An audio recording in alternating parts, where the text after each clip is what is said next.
श्री गणेशाय नमः। श्री हरि। श्री हनुमान अंक। संस्कृत के प्रमुख नाटकों में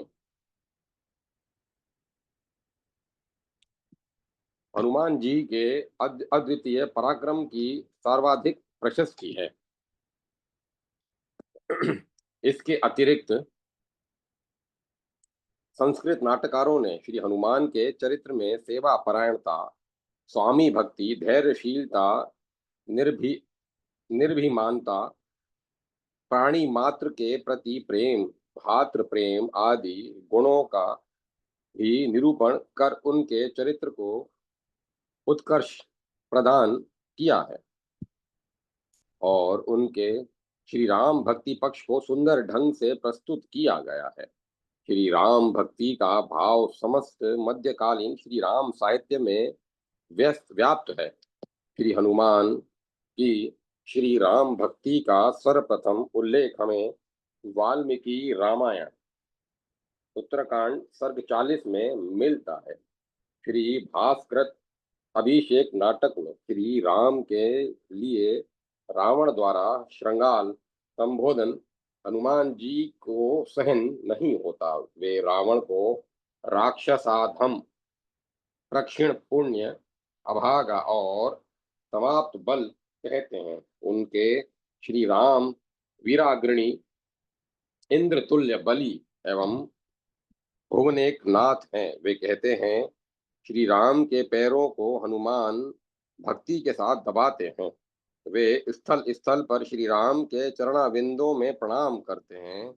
महावीर चरित्र नाटक श्री सीता की पवित्रता का वर्णन वे इस प्रकार करते हैं जैसे आकाश गंगा हिमालय से अद्भुत होकर समुद्र को पवित्र करती हुई सभी लोगों की वंदनीय है।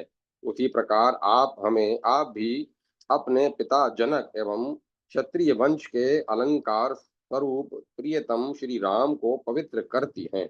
पवित्र को भी पवित्र करने के कारण आप पूजा के योग्य हैं। यहाँ श्री हनुमान की श्री सीता विषयक भक्ति प्रकट हुई है। जहाँ कहीं भी श्री राम उनके पराक्रमों का वर्णन करते हैं, भक्ति के कारण हनुमान जी के नेत्र लज्जा से नीचे झुक जाते हैं। लंका से श्री सीता विषयक समाचार को लेकर लौटने पर जब श्री राम उनका प्रेम से आलिंगन करते हैं, तब मैंने तो मात्र आपका दौत्य किया है, यह कहते हुए उनके नेत्र लज्जा से झुक जाते हैं।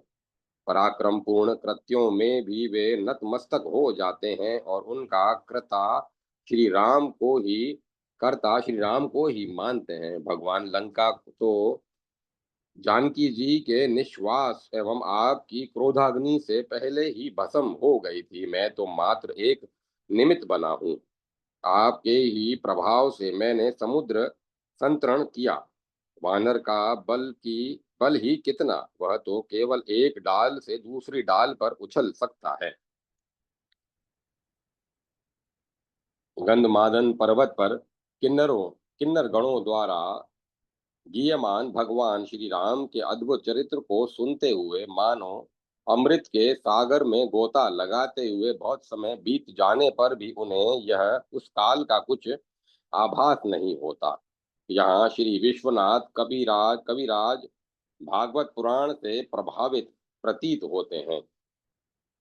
जहाँ यह उल्लेख किया गया है कि श्री हनुमान हिमालय के उत्तरवर्ती किम पुरुष वर्ष में अन्य किन्नरों के साथ अविचल भक्ति भाव से श्री राम की उपासना करते एवं गंधर्वों द्वारा गीयमान उनके चरित्र को सुनते रहते हैं। भगवान श्री राम विषयक उनकी भक्ति के साथ साथ भगवान श्री राम तथा जगदम्बा जानकी जी की उन पर अगाध कृपा का निदर्शन भी दिया गया है। राज्याभिषेक के उत्सव में इंद्र द्वारा प्रेषित सर्वश्रेष्ठ हार भगवान श्री राम जी ने वैदेही को दिया। उसे भगवती जगदम्बा जानकी जी ने वानरी सेना के प्रमुख सुग्रीव आदि प्रधान वीरों के रहते हुए भी अत्यंत सम्मान एवं स्नेह के साथ श्री हनुमान जी को दिया। यह प्रसंग वाल्मीकि रामायण में भी मिलता है। परवर्ती साहित्य में यह घटना श्री हनुमान जी की श्री राम भक्ति विषयक उद्देश्य से विशेष उत्कर्ष के साथ प्रस्तुत की गई है। कल्याण सुगंधिक में भीम एवं श्री हनुमान के द्वंद्व युद्ध के बीच एक विद्याधर उपस्थित होकर कहता है, मुझे इंद्र ने आप लोगों के पास भेजा है। उनका संदेश है, आप दोनों श्री राम लक्ष्मण के समान परस्पर भातृभाव प्रतिष्ठित रखें। श्री हनुमान जी श्री राम का नाम सुनते ही श्री राम विषयक भक्ति भाव से विहल हो उठे। उन्होंने भीम को श्री राम का चरित्र सुनाया।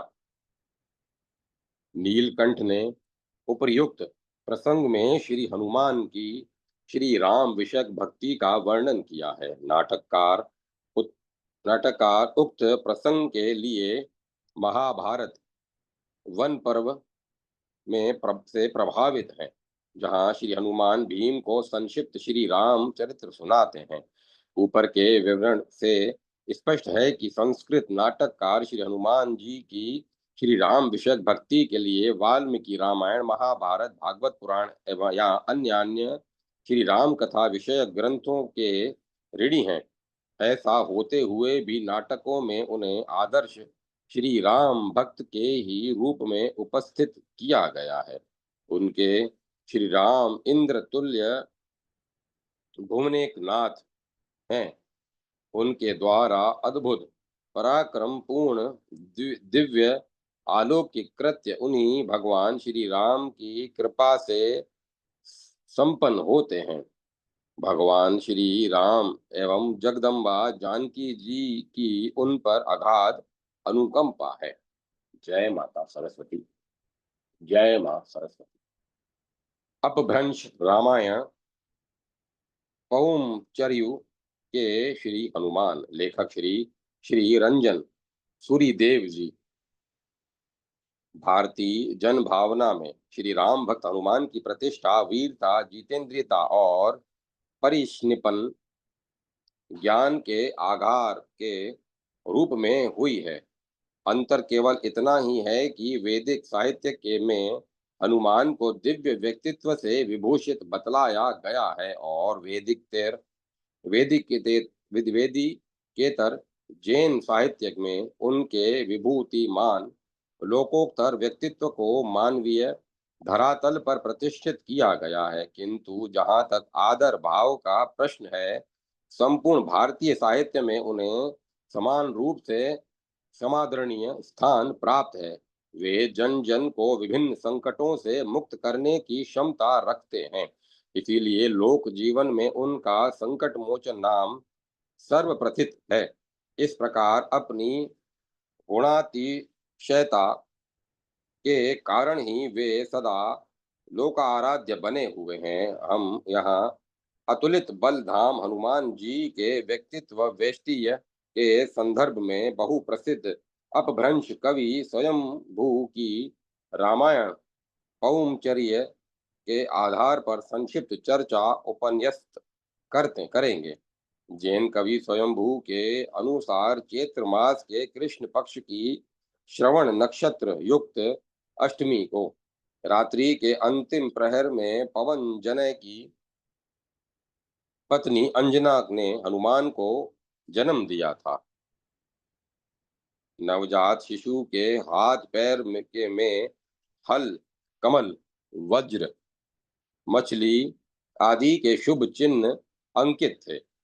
फलित ज्योतिषी के अनुसार ये चिन्ह किसी शिशु के भावी महिमाशाली राजोचित जीवन के संकेत माने जाते हैं। कहना न होगा कि प्रतापी हनुमान ने अपनी उत्कृष्ट रागानुगा भक्ति के द्वारा अपने परम सेव्य मर्यादा पुरुषोत्तम श्री राम को भी वंशवद बना लिया था और स्वयं वानराधीश पदवी को अलंकृत किया था। साथ ही हनुरूह द्वीप में लालन पालन होने के कारण ही उनका हनुमान नाम पड़ा था। पौचर्य के रचयिता कवि स्वयंभू ने हनुमान जी का भट्ट श्रेष्ठ के रूप में स्मरण किया है। हनुमान जी की पूंछ बड़ी मायावी थी, जिससे प्रचंड पराक्रमी शत्रु भी भय कंपित हो जाते थे। पौमचर्य के श्री हनुमान की ध्वजा में उनका अपना ही रूप चित्रित था। श्री राम जानते थे कि हनुमान जिसके पक्ष में रहेंगे, विजय लक्ष्मी उसी का वर्ण करेगी।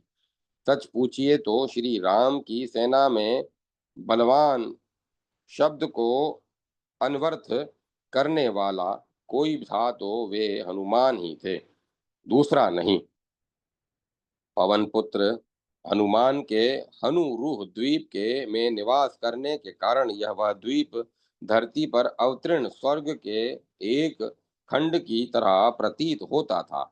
हनुरू द्वीप में रहने वाले हनुमान शिशिरकालीन नयनानंद का कारी दिवाकर की भांति सबकी आंखों के प्रिय थे, किंतु जब वे क्रुद्ध होते थे तब गज की भांति निरंकुश, सिंह की भांति रोषपूर्ण और शनि की भांति भयावह बन जाते थे। सूर्य की भांति दिनवार वेगशाली, यम के समान निष्ठुर दृष्टि, अष्टमी के चंद्रमा की नाई वक्र और बुद्धि में बृहस्पति के समान श्री हनुमान के कुपित होने पर श्री राम लक्ष्मण भी विस्मित हो जाते थे। फड़कती हुई लाल लाल आंखों वाले श्री हनुमान का दर्प द्वीप व्यक्तित्व, उपमा प्रयोग पटु स्वयंभू कवि के शब्दों में द्रष्टव्य है।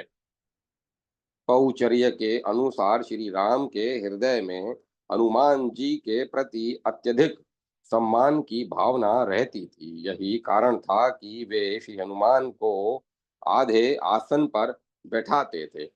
जब आसन में एक और हनुमान और दूसरी ओर श्री राम बैठते तो वे दोनों मनमोहक वसंत और कामदेव की तरह शोभित होते थे। स्वयंभू कवि ने श्री राम के मुख से हनुमान की प्रशंसा में ये शब्द कहलवाए हैं। आज ही मेरा मनोरथ सफल हुआ है, आज ही मेरा भाग्योदय हुआ है, आज ही मेरी सेना प्रचंड हुई है, क्योंकि आज ही चिंता सागर में निमग्न मुझे श्री हनुमान रूपी नाव मिली है। पवन पुत्र के मिलने पर मुझे त्रिलोकी का राज्य ही मिल गया। शत्रु की सेना में हनुमान का भार कोई भी नहीं संभाल सकता। विमान में बैठकर हनुमान जी जिस समय सीता की खोज के लिए प्रस्थित हुए, उस समय का जो वर्णन कवि स्वयंभू ने उपस्थित किया है, वह हनुमान के प्रभावशाली महामहिम व्यक्तित्व को बड़ी अलंकारिता के साथ व्यक्त करता है। चंद्रकांत मणि की किरण कांति के सदृश चमकते विमान पर समासीन हनुमान आकाश में रथ सहित जाने वाले सूर्य की तरह भास्वर प्रतीत होते थे। उनका विमान चंद्रशाल की भांति विशाल था तथा वे वह घंटा की ध्वनि से मुखरित हो रहा था। वह घव घव और घर घर शब्द से अनुगुंजित होता हुआ और रुन झुन करती हुई किंकरियों के मधुर स्वर से झंकृत था। हवा में उड़ती हुई सफेद ध्वजा के विस्तृत अटोप से वह नाचता हुआ सा लग रहा था। वह छत्र दंड से उन्नत और श्वेत सुंदर चामरों के भार से भासमान था। उसमें मणियों के झरोके, छज्जे, किमवाड़ और तोरण द्वार थे एवं मूंगा मोतियों के झूमर लटक रहे थे। मंडराते हुए भ्रमरों को समूह उनको चूम रहा था।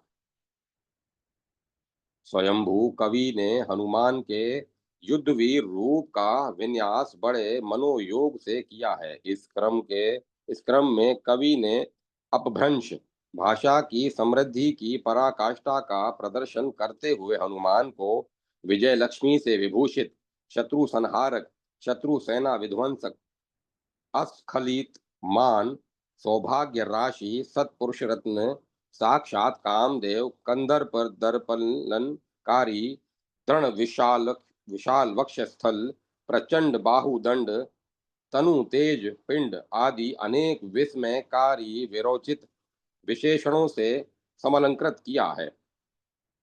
हनुमान जिस समय रावण के उद्यान में बंदनी सीता की आज्ञा लेकर लंका से वापस जाने को उद्यत हुए, उस समय उनके मन में उद्यान को रोध डालने का संकल्प उदित हुआ। हनुमान के विरोचित संकल्प को कवि स्वयंभू ने सातिशय चमत्कार उत्पन्न करने वाली नाम घात बहुल भाषा में लिपिबद्ध किया है।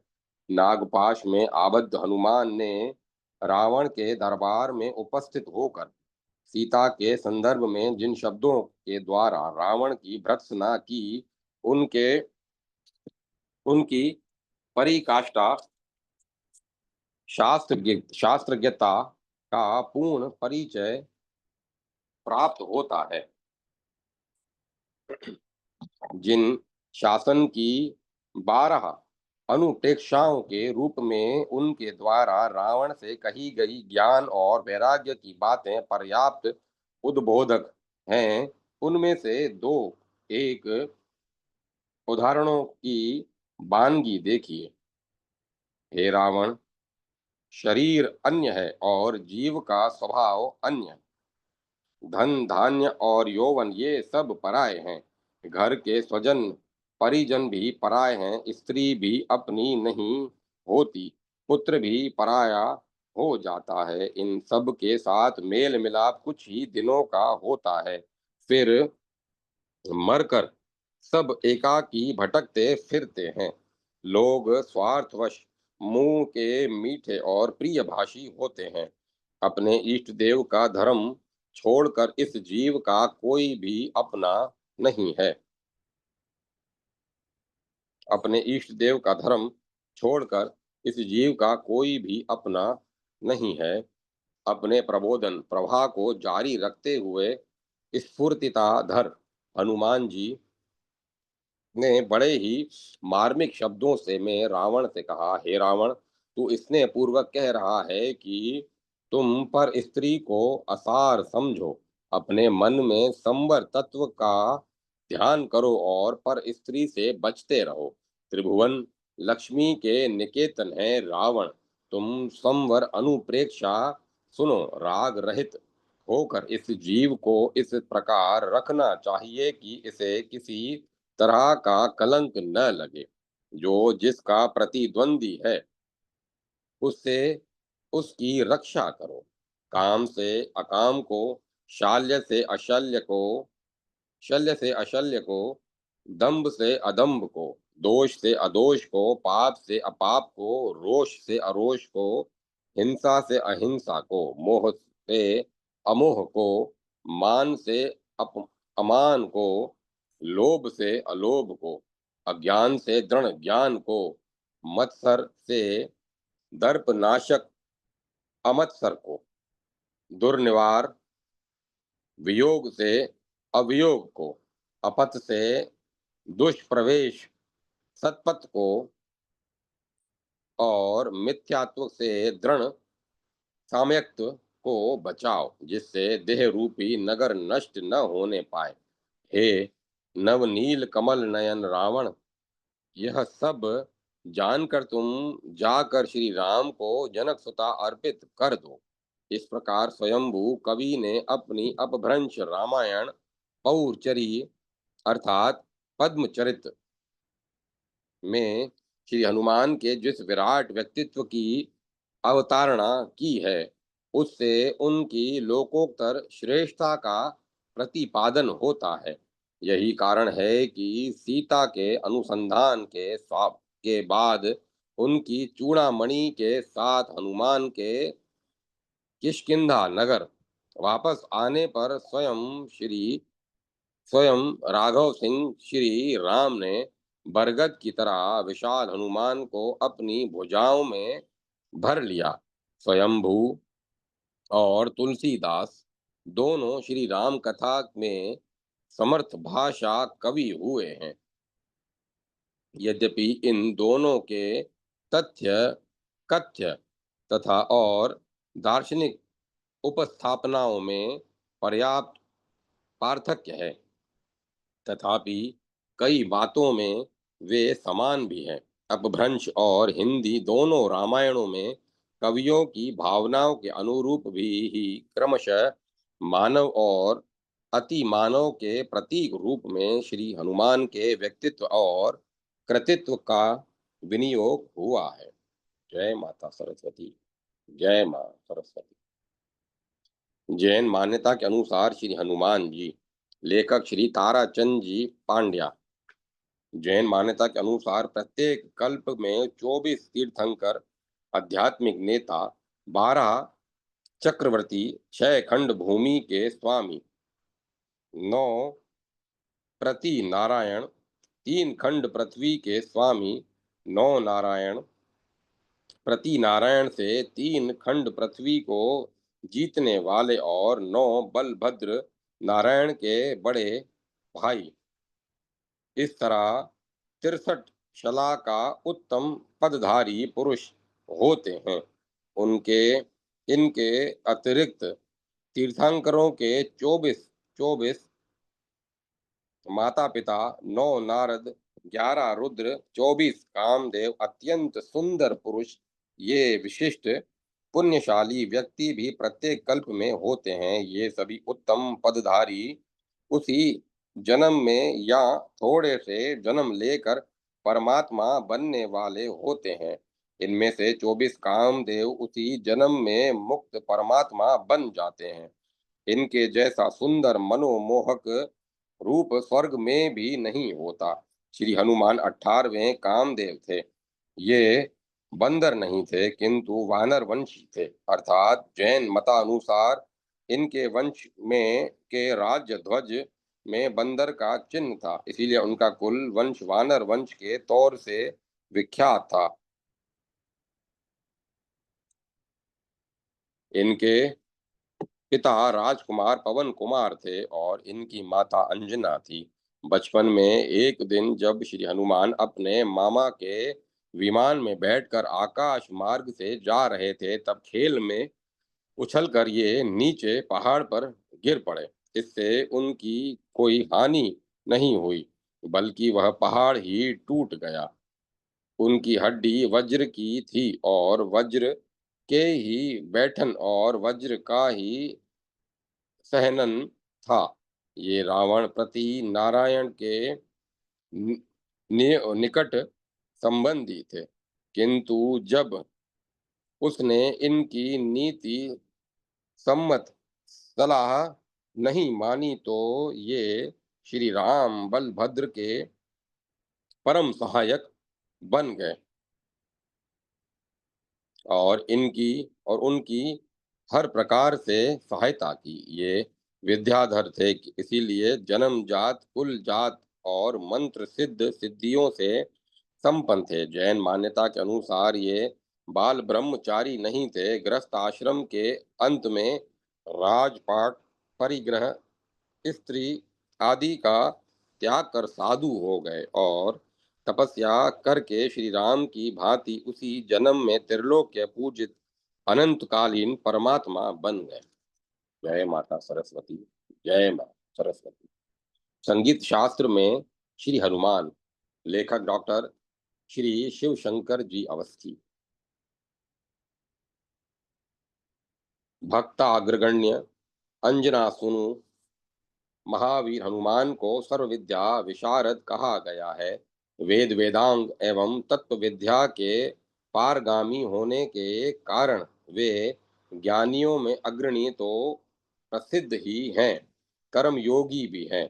धैर्य, सूक्ष्म दृष्टि, निर्णयात्मक शक्ति और निपुणता ये उनके स्वामी स्वाभाविक गुण हैं, जिससे उन्हें कभी भी कर्मों में अवसाद नहीं होता।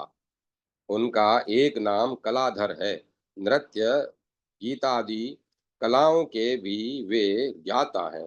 राघवेंद्र को रिझाने के लिए अथवा सरलता से भगवत प्राप्ति के उपाय का उपदेश देने के लिए ही मानो उन्होंने संगीत विद्या के आचार्यत्व को अपनाया है।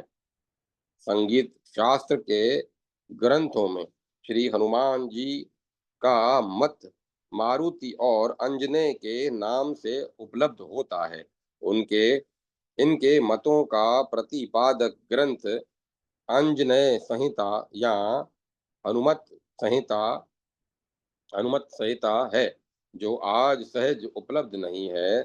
तंजौर के राजा रघुनाथ ने अपने संगीत सुधा नामक ग्रंथ में नंदीश्वरवादी संहिता में के साथ साथ अंजना नंदन संहिता में भी देखने की बात लिखी है। राजा रघुनाथ ने अंजनेय भारतम नामक ग्रंथ का भी उल्लेख किया है, जिसमें यास्तिक मुनि के प्रति अंजनेय के द्वारा गान विद्या का उपदेश दिया गया है। संगीत रत्नाकर जैसे विशाल ग्रंथ के रचयिता श्रांग देव ने प्राचीन संगीताचार्यों के साथ अंजनेय का उल्लेख किया है। इत्यादि शारदा तनय ने भी भाव प्रकाशन ग्रंथ के प्रारंभ में दिवाकर नामक नाट्याचार्य से जन संगीताचार्य के ज्ञान मतों का ज्ञान प्राप्त किया था। उनका इस प्रकार वर्णन किया है। इसके अतिरिक्त भाव प्रकाशन के पंचमाधिकार और अष्टमाधिकार में क्रमशः अनुराग चिन्ह और रूपक विशेष से संबद्ध मारुति मत का निर्देश मिलता है, जो विविध प्रकार के भाव या चेष्टा पृथक पृथक स्त्रियों के अनुराग चिन्ह के रूप में बताई गई है, वे समस्त स्त्रियों में मिलती है। स्त्री साधारण में सुलभ है, यह मारुति का मत है। रूपकों की विद्याओं का विश्लेषण करते हुए शारदा तनय ने उत्कृष्ट कांक नामक रूपक के संबंध में लिखा है। भारत के मत से उत्कृष्टि कांक में एक ही अंक होना चाहिए। कोहल दो अंकों के पक्ष में है तथा व्यास और आंजनेय ये दोनों गुरु 3 अंकों का समर्थन करते हैं। संगीत रत्नाकार के टीकाकार कलिप नाथ विक्रम की 15वीं शती का अंत ने देशी राग के संबंध में आंजनेय का मत इस प्रकार संकलित किया है। जिन रागों में श्रुति स्वर ग्राम जाति आदि का नियम नहीं होता और जिन पर नाना प्रदेशों की परंपरा का प्रभाव रहता है, वे देशी राग कहलाते हैं। संगीत शास्त्र में सामान्यतः 22 श्रुतियां मानी गई हैं, किंतु हनुमंत हनुमंत में 18 श्रुतियां ही स्वीकृत की हैं। ये यूं तो श्रुतियों की अनंतता की भी बात कही जाती है।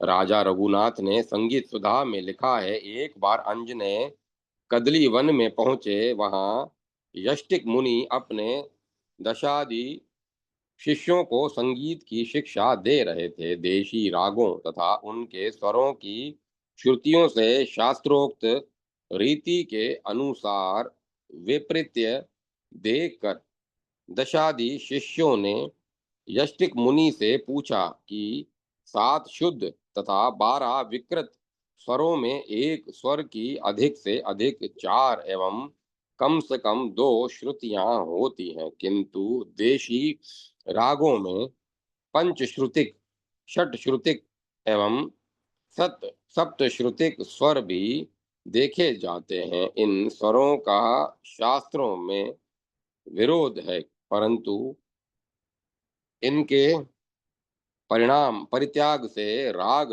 लाभ नहीं होता। इस प्रकार विरोध संबंधी शंका किए जाने पर यष्टिक मुनि ने ऐसा समाधान प्रस्तुत किया कि उससे शास्त्र विरोध तो दूर की हो ही गया, राग प्राप्ति भी संभव हो गई। यष्टिक के शिष्यों की गान शैली और यष्टिक मुनि द्वारा उपदिष्ट पद्धति के अनुसार आंजनेय ने लक्ष्याविरुद्ध शास्त्र की रचना की। तंजौर के राजा रघुनाथ नायक विक्रम की 17वीं शती में मध्योत्तर काल में शासन कर रहे थे। उन्होंने संगीत सुधा में जिन प्राचीन संहिताओं का उल्लेख किया है उनमें हनुमत संहिता भी है। जय माता सरस्वती। जय माता सरस्वती। संगीताचार्य श्री हनुमान। लेखक श्री वज्र किशोर प्रसाद जी शाही। संगीत पारिजात में श्री हनुमान जी संगीत शास्त्र के प्रमुख प्रवर्तक कहे गए हैं। हनुमान जी शार्दुल और काहल ये तीन व्यक्ति संगीत शास्त्र के निर्माता आचार्य हैं। इनके इसके भाष्यकार कलिंद जी के मतानुसार शिव जी ने जो संगीत शास्त्र बनाया उसे शिव मत, भरत ने जो संगीत शास्त्र बनाया उसे भरत मत, एवं श्री हनुमान जी ने जो संगीत शास्त्र बनाया उसे हनुमन मत कहते हैं। संगीत पारिजात हनुमन मत का ग्रंथ है, इसीलिए इसके भाष्य के मंगलाचरण में कलिंद जी ने बड़े ही भावपूर्ण शब्दों में हनुमान जी का स्मरण किया है, जो अपने संगीत के द्वारा वरदायक सीतापति राघव श्री राम को वश में कर लेते हैं, जो भक्तों के समक्ष अपने शरीर की सोने जैसी सुंदर एवं अत्यंत अद्भुत शोभा का विस्तार करते हैं। भांति भांति के ताल और उनके कला के समूह को एक साथ उच्चारण करने में निपुण हैं और बड़ी कुशलता से गान करते हैं। वे प्रशंसनीय संगीत रसिकों को अतिशय आनंदित करने वाले कपि श्रेष्ठ हनुमान जी मुझ पर प्रसन्न हो। संगीत पारिजात के अध्ययन से श्री हनुमत संगीत शास्त्र की महत्ता एवं स्वरूप ज्ञात होता है। संगीत मर्मज्ञ भावभट्ट विरचित अनूप संगीत विलास के श्री हनुमान जी के नाम पर उनके संगीत अलंकारों का वर्णन उपलब्ध होता है। यथा भद्र नामक संगीत अलंकार को विद्वर श्री हनुमान जी ने इस प्रकार कहा है कि इसका क्रम एक एक स्वर के हनन संघर्ष से उत्पन्न होता है। ग्रीव स गो री गोगा का स गो री गो का उच्चारण करने के पश्चात म गो री सो का उच्चारण करें, पुनः उसे दो लघु मात्राओं से संयुक्त करें तो ग्रीव नामक संगीत अलंकार बनता है। बुद्धिमान हनुमान जी का ऐसा कथन है। भाल मारुति का कथन है कि स गो री गो का उच्चारण कर म गो री सो का उच्चारण करें और शीघ्र ही दो द्रुत स्वरों से संयुक्त करें तो भाल नामक संगीतालंकार बनता है। प्रकाश सो री गो मो ग री ग री और सो तथा इन्हीं स्वरों एवं लंगताल के संयोग से प्रकाश नामक संगीतालंकार बनता है, ऐसा हनुमान जी का मत है। बिंदु पिछले पहले तीन दीर्घ स्वर, पुनः दो ह्रस्व स्वर, फिर तीन एवं आधे बिंदुओं के योग से बिंदु नामक अलंकार बनता है, ऐसा हनुमान जी का मत है। संधि प्रच्छादन जिसमें पहले दो स्वर ह्रस्व और तीसरा दीर्घ उच्चारण किया जाता है उसे सर्वज्ञ हनुमान जी ने संधि प्रच्छादन नामक संगीतालंकार बताया है। उद्वाहित, जिसमें प्रथम स्वर 4 बार, दूसरा 2 बार, तीसरा 1 बार और चौथा भी एक ही बार उच्चारण किया जाता हो, वह उद्भिद नामक संगीत अलंकार बनता है, ऐसा हनुमान जी कहते हैं। इस प्रकार अभी भी अनेकों संगीत अलंकार श्री हनुमान जी के नाम से उपलब्ध हो रहे हैं। अनूप संगीत रत्नाकर के मंगलाचरण में भट्ट जी ने श्री हनुमान जी की संगीताचार्य के रूप में इस प्रकार स्मरण किया है। अंजनी पुत्र श्री हनुमान जी मात्र मात्रगुप्त, रावण, नंदिकेश्वर, स्वातिर्गण, बिंदुराज, क्षेत्रराज और काहल, ये 8 संगीत शास्त्र के प्रवर्तक परमाचार्य कहे गए हैं। इस प्रकार श्री हनुमान जी सुप्रसिद्ध संगीताचार्य हैं। ये शास्त्रीय संगीत के प्रवर्तक हैं और भक्ति संगीत के तो मानो मूल स्तोत्र ही हैं। जय माता सरस्वती। जय माता सरस्वती। वेखनाथ संप्रदाय में श्री हनुमान पद उपासना। लेखक श्री चलपिल भास्कर रामकृष्ण मार्युल, जो ज्ञान तथा आनंद के स्वरूप हैं, जिनकी निर्मल स्फटिक जैसी शरीर कांति है, जो समस्त विद्याओं के आधार हैं, उन जय गर्भ जी की हम उपासना करते हैं, जिनके द्वारा संपूर्ण श्रोत तथा स्मार्त कर्म सूत्रित हुए हैं। उन समस्त वेदार्थ विद विघ्नस ब्रह्मा जी को हमारा नमस्कार है। शास्त्र का ऐसा कथन है कि भगवान विष्णु के संकल्प से श्री विघ्नस ब्रह्मा जी का आविर्भाव हुआ। उनके द्वारा प्रवर्तित यह संप्रदाय स्वयंभू मनवंतर से ही चला आ रहा है। इस वेखनाथ संप्रदाय में वैदिक ढंग से भगवान विष्णु की उपासना की जाती है, जिससे लोक परलोक परमार्थ सभी सिद्ध होते हैं। अन्य ग्रंथ भी अन्य ग्रंथ भी इसका समर्थन करते हैं। इस संप्रदाय में भगवान ब्रह्मा जी के पुत्र एवं शिव शिव शिष्य महर्षि मारीची द्वारा रचित विमानर्चलन कल्प नामक ग्रंथ में श्री हनुमान जी की उपासना के विषय में निम्नांकित वर्णन मिलता है। इसके अनुसार श्री हनुमान जी के शरीर का वर्ण वर्ण काला तथा उनके वस्त्र का रंग श्वेत है, और दक्षिण हस्त से मुख तथा वाम हस्त से वस्त्र को आच्छादित करके वे श्री राम जी को संदेश सुना रहे हैं। ऐसे श्री हनुमान का ध्यान करना चाहिए। यह वर्णन अपूर्व तथा विशिष्ट है।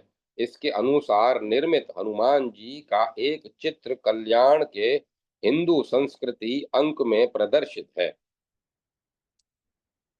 इससे सिद्ध होता है कि वेखानस आगम की रीति से निर्मित हनुमान जी की उपासना प्राचीन काल से ही की जाती रही है। उक्त वर्णन में एक और ध्यान देने योग्य अंश है हनुमान जी की जन्म तिथि। यह श्रावणे मासी श्रवण जातक के अनुसार श्रावण मास की पूर्णिमा सिद्ध होती है। यह मत वाल्मीकि रामायण से भिन्न है। इसमें हनुमान जी की अश्वनी मास के स्वाति नक्षत्र में जन्म लेने का वर्णन है। इससे अनुमान होता है कि महर्षि वाल्मीकि के द्वारा ग्रंथित रामावतार के अतिरिक्त पूर्व कल्प में श्री राम, लक्ष्मण और हनुमान जी के विषय में ही उक्त वेखानस भगवत शास्त्र में उल्लेख किया गया है। इससे भी इस संप्रदाय की प्राचीनता सिद्ध होती है। इस संप्रदाय में हनुमान जी की अर्चना तथा उत्सव करने की विधि का स्वरूप विशिष्ट है, जो श्री हनुमद अर्चनाथ विधि नामक ग्रंथ में ग्रंथित है। इस ग्रंथ में वेखानस संप्रदाय के अनुसार पश्चात्मा के अभिव्यक्त अभिव्यक्त भगवान की उपासना स्वयं करके या अन्य के द्वारा कराकर लौकिक और पारलौकिक लाभ प्राप्त के उद्देश्य से अर्चना तथा ब्रह्मोत्सव आदि करने की समग्र विधि का वर्णन है। जय माता सरस्वती, जय मां सरस्वती। मध्य मधव मधव संप्रदाय में श्री हनुमान, लेखक श्री भाऊ आचार्य टोटपे। मधव मध्व संप्रदाय में हनुमान जी को वायुदेव का अवतार माना जाता है। वायुदेव उन्नत कोटि ब्रह्मांड नायक भगवान विष्णु के अनन्य भक्त हैं।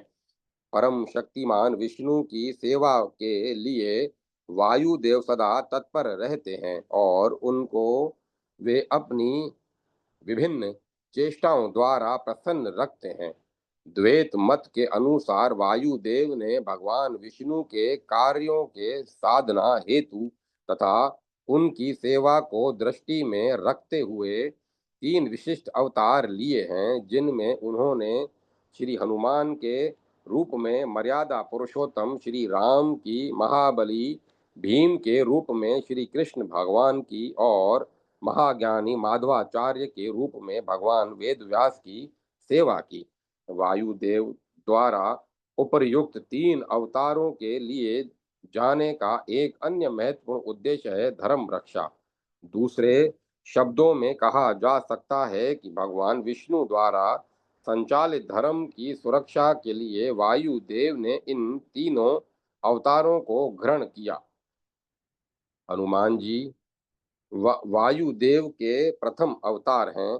मधव मत में इन्हें बुद्धिमताम वरिष्ठ कहा गया है। श्री मन माधवाचार्य जी विरचित ऐतरेय भाष्य में हनुमान एवं हनुमान इन दोनों नामों का पर्यायवाची कहा गया है।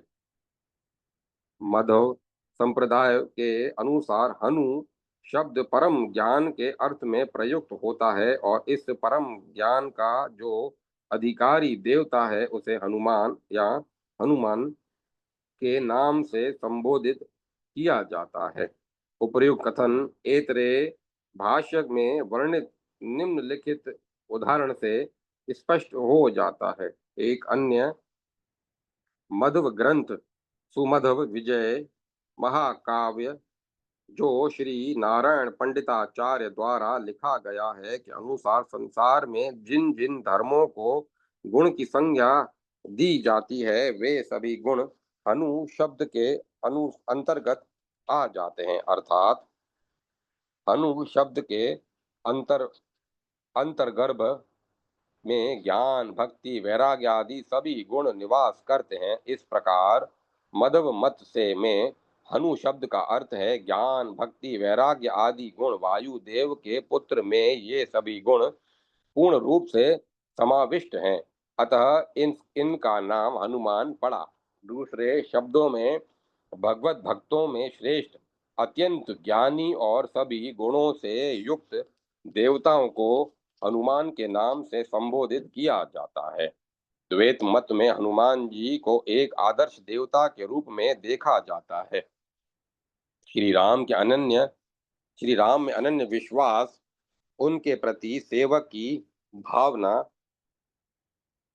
ही इनका परम आदर्श है। यद्यपि हनुमान जी श्री राम के अत्यंत प्रिय पात्र थे तथा श्री राम राज्य में इनके लिए कोई भी पदार्थ दुर्लभ नहीं था, तथापि श्री राम के चरणों की सेवा में अनुरक्त हनुमान को किसी प्रकार की उपाधि या सुख भोग की अपेक्षा न थी। संभवतः इसी कारण मध्व संप्रदाय में हनुमान जी को आदर्श रूप माना जाता है। श्री राम के प्रति हनुमान जी की अद्वितीय भक्ति च भक्तो न भविष्यन्ति, न भक्तो न भूतो न भविष्यन्ति, इस कहावत को पूर्णतः चरितार्थ करती है। श्री राम के साथ प्रवास काल में ये सदा श्री राम नाम का ही जप करते थे।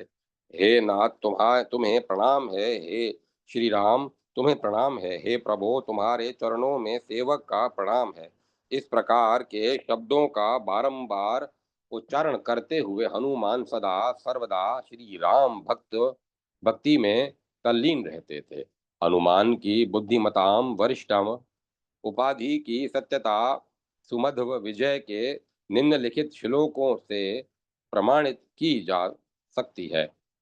रघुवंश केतु श्री राम के भुरु भंग मात्र से उद्विग्न होकर हनुमान ने समुद्र पर अन्य सेनापतियों की सहायता से सेतु की रचना कर वानर सेना के लिए लंका तक जाने का मार्ग प्रशस्त किया। उनके इस कार्य ने रावण के हृदय में एक विशेष पीड़ा को जन्म दिया। उसके हृदय पर यह प्रहार मानो सीता को दिए गए कष्टों का समुचित उत्तर था।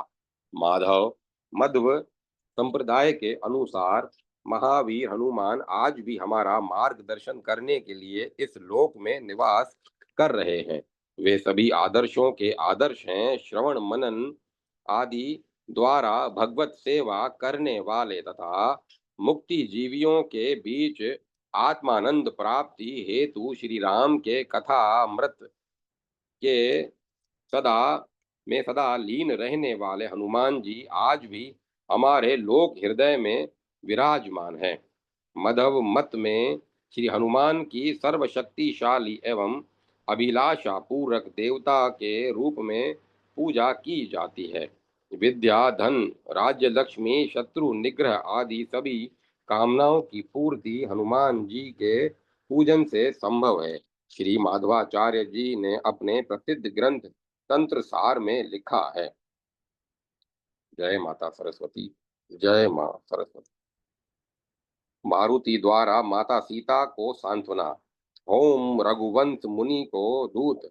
मातु मानो प्रतीति जान की जानी मारुत पुत। मैं सुनी बातें असेली जे कहीं निश्चर नीच। क्यों कर मारे गाल बैठो काल ठांडनी बीच। निदरी अरि रघुबीर बल ले जाऊं जो हठी आज। डरो आयुसु भगंते अरु बिगड़िए सुर काज। बांधी बारी दी साधी रिपु दीन चारी के दो बरी। मिल घिंगे कपि भालु दल संग जननी उर धरु धीर। चित्रकूट कथा कुशल कहीं शीस नायो कीस।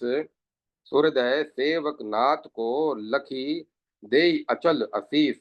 भय शीतल स्तवन तन मन सुने बचन पीयूष। दास तुलसी रही नैनी दरसही की भूख। जय माता सरस्वती। जय मां सरस्वती। ओम नमो भगवते वासुदेवाय। ओम नमः शिवाय। ओम नमो नारायण। जय श्री राधे कृष्ण। ओम नमः शिवाय। जय जगत जननी मात भवानी। जय अम्बे महारानी। राम लक्ष्मण जान की जय बोलो हनुमान की। ओम तत्सत। ओम तत्सत। ओम तत्सत। अब कथा को विराम दिया जाता है।